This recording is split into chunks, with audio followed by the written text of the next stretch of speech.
Right, here we go. I'm sorry this video may not be the clearest, but I'm going to try and do my best. My name's Jeffrey, and the thing I'm going to introduce to you today is a bit about collecting vintage watches. Vintage watches don't have to be expensive. If you haven't got a great deal of money, you can get a watch, I would say, around about, about 50 to £100. Sort of thing you could start with. You can pick them up between 50 and 100. It's something like this Ingersoll.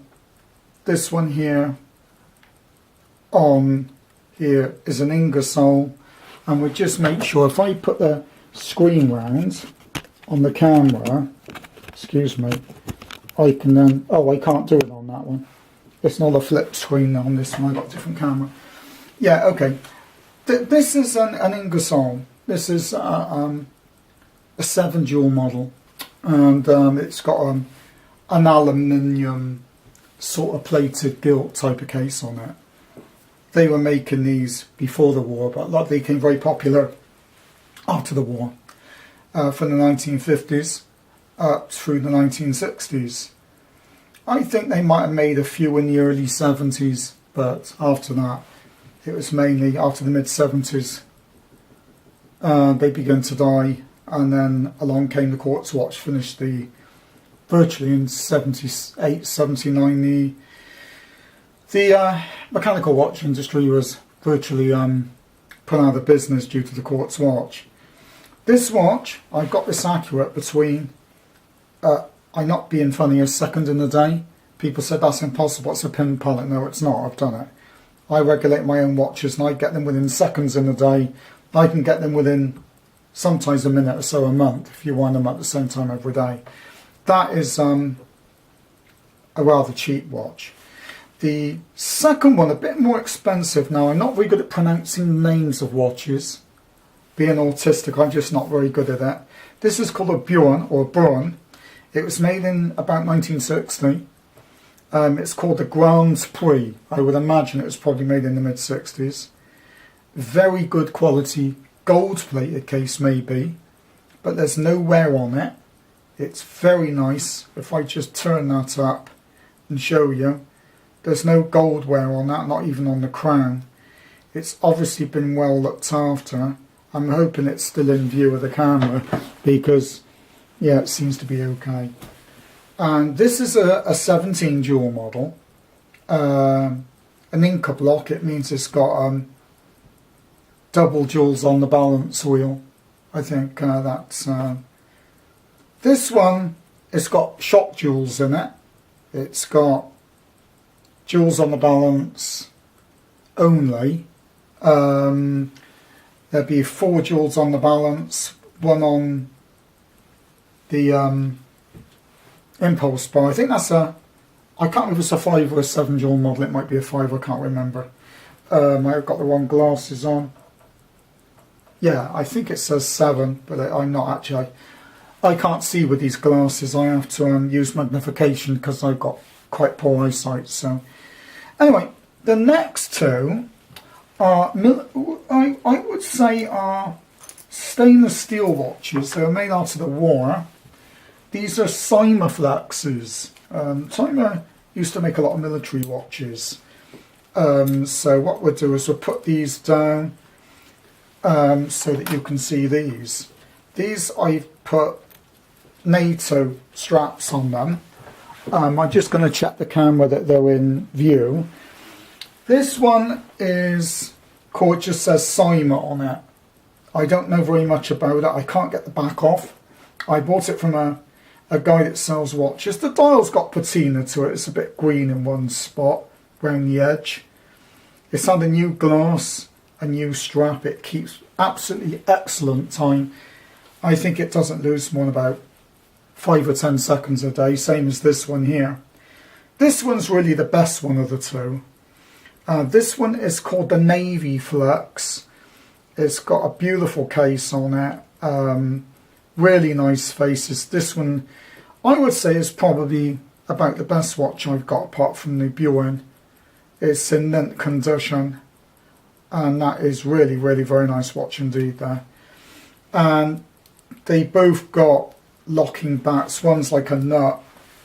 I got a tool to undo these and this one, but I could not get it undone. It's been put on so tight I couldn't undo it. The cases were very dirty when I had it. I cleaned the cases. The back will want cleaning as well. There's black in it, and that will get done. These were, I believe I paid about £90 each for those. The Buren was about 100. These were 90. And as you see, it's a bit of green around the edge of the dial. It's a bit of copper I expect from the dial. Very nice quality watches, 17 jewel, a shock jewel, and it, believe it or not, it's got a metal plate that looks like a leaf spring holding the jewel, and it's really quite interesting to see that one. The final two, I've got a couple more coming. I've got about another 2 or 3 watches coming. I do like the early Ingersoll watches and the Smiths. I do like those because I grew up with those, and I bought some more of those. I bought a black dial Smiths, and I've bought Ingersoll, and I've also bought one that's a bullseye dial, and I'm going to get a couple of the 50s ones as well, and perhaps some early, maybe some early quartz watches. I don't know yet. Right, these are again Swiss watches, stainless steel case, same as the Cymer. I tend to try and go for stainless, but some watches were only made in plated, so don't worry about plated watches, but don't expect them to be perfect. The stainless steel ones to me are about the best one. This watch here is an Audax Aquaproof. It won't be waterproof now. There's no seal in it because I checked. I've regulated all my watches. That one is accurate between 5 seconds a day. This one is accurate between about 2 or 3 seconds a day. These may be, the Simons may be 10-15 seconds. The gold ones, I got those within a couple of seconds a day. On the back it's got an inscription that it was bought for a guy called Chips in 1968. I think it says 1968 on it. It might be 69, I can't remember, but it's certainly the end of the 60s. I bought these watches, they had decent new straps on. The Cymer ones, I bought those straps myself because they just look nice with the watch. This one's called a Biena or Biena. It's I don't know. It's a place apparently in Switzerland. And a little story about this watch. I bought this watch on eBay for £25. It's absolutely mint. It's like new. I paid 25 quid. It's all original. Beautiful watch. And I went on to another website and bought one. Yes, the dial's been refinished, but very well. And it's called a Luz. It's got, or a Luz. It's got the same type of movement as this one. Went looking on a website, and there was a Breitling one for sale. It looked exactly the same as that watch. So I had a look inside the Breitling one that was on eBay. They wanted $250 for, and the movement was identical. The case was identical. It said, instead of saying Biena on it, it says Breitling, but it's the same watch, people. So because it says Breitling and not Biena, you're paying extra money for it. So which seems a bit odd that that watch is identical to a 50s Breitling they want £250 for, let alone that cost me 25 quid. You know, it's an extra zero, isn't it? And but I really, really do like watches from the very early 60s or the 50s, and I do just love the 50s watches best. I think most of my watches here are probably 60s, and I might keep it that. I just love mainly the 60s. I was growing up in the 60s, and I remember as a small boy when I first got interested in watches, basically checking everyone's wrists, and at school the teachers would take their watches off for me to have a look at. And I remember seeing watches like this, and particularly that gold Buren. I remember seeing watches very similar to that. And when I was 13, I went to boarding school, having a disability in England. They sent you off to school. And my first watch was a Timex military dial. Just tell the time, Timex. And I had that for a number of years. I think I only used it for a year. And one of the kids at school broke it. And After that, I just kept it really as a watch, and then years later, it ended up being repaired, and then I didn't repair it, somebody else did, and made it worse than it bleeding was. And in the end, I lost the gears that for it. I managed to get some new gears for it, and I still couldn't fix it. I opened the watch back with a knife and closed it with my teeth. I still got the chip on my front tooth where the enamel flaked off, and I'm 55. I still got it there. It's got a knob of filler in that tooth, and it's been like that since I was 15 years old. So for 40 years, I got this chip in my tooth caused by a Timex Boys black dial watch. Anyway, that's a bit of a talk about vintage watches. I do prefer sweep second hands. You see if they're all that. Apart from the Buren that has got a sub second hand, I might buy one more sub second hand one. But I always seem to go for the centre second hand or the sweep second hand models. Don't know why, I just prefer that particular watch. But anyway, that's a little introduction. And I will have probably about 10 watches. I got another 1, 2, 3, 4, 5, 6, 7, 8, 9, 10. I got another 4 that are coming. I got 2 Ingersolls, a gold plated, really nice. That is a 50s one. Really is a 50s sub second hand one. And that one, I can't remember what the name of that is. It's really, really nice watch. I think it looks like it's got the original strap on it as well. The guy said I thought it was gold because there's no wear and it looks like gold. In fact, he said I took it to a jeweller's and they weren't even sure what it was. But I think it's gold plated, he said. Generally, a gold watch has a gold back. If it looks like a gold watch with a chrome back on it, it's probably is gold plated. There was a Russian gold watch made by Seconda, which, believe it or not, had a steel back, but it was a gold bezel. And there were some Russian watches made, and some East German ones made, with a steel back. But the Swiss ones generally, and the English ones generally, and the American ones generally had a gold back. But some of the Eastern Bloc ones did have a steel back and a chrome case. Anyway, this is a little introduction into the watches there. There's an Audex, a Vienna, 2 Simers, an Ingersoll. I love the Ingersoll watches from the 60s, even though they're only a pin palette, 5 jewel. They were about my favourite, and they got a very loud tick. As you can hear it ticking. This thing ticks so loud I can hear it with my bureau I keep them in shut.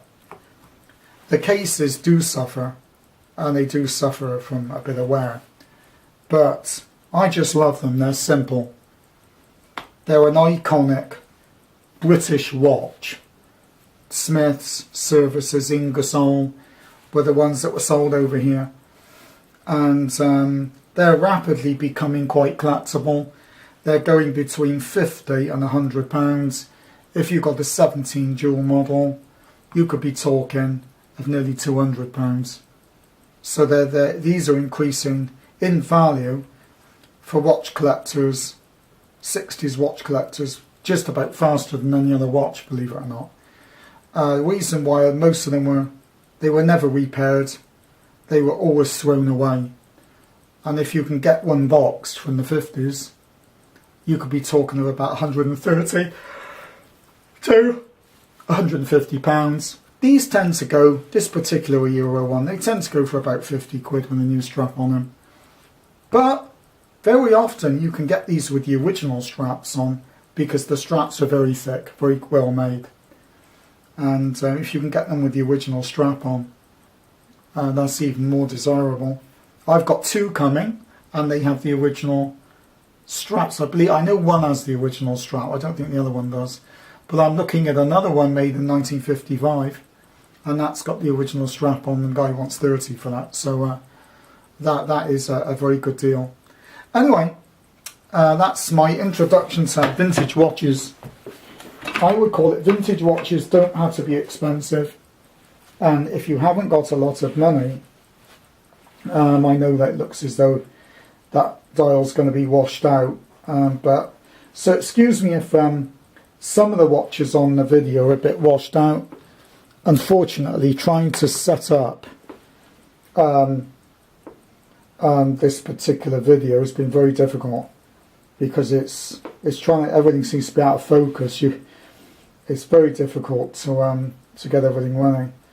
So do excuse me if things have been out of focus. This is just mainly a talk of collecting vintage watches. It's not meant to be a detailed examination of the dial and the actual watch. So it's more an information video than anything else. Thank you very much, and I do hope you enjoy it, and you can get some really nice watches. My suggestion is try to go for the stainless steel ones because they last longer. They're much higher quality watches.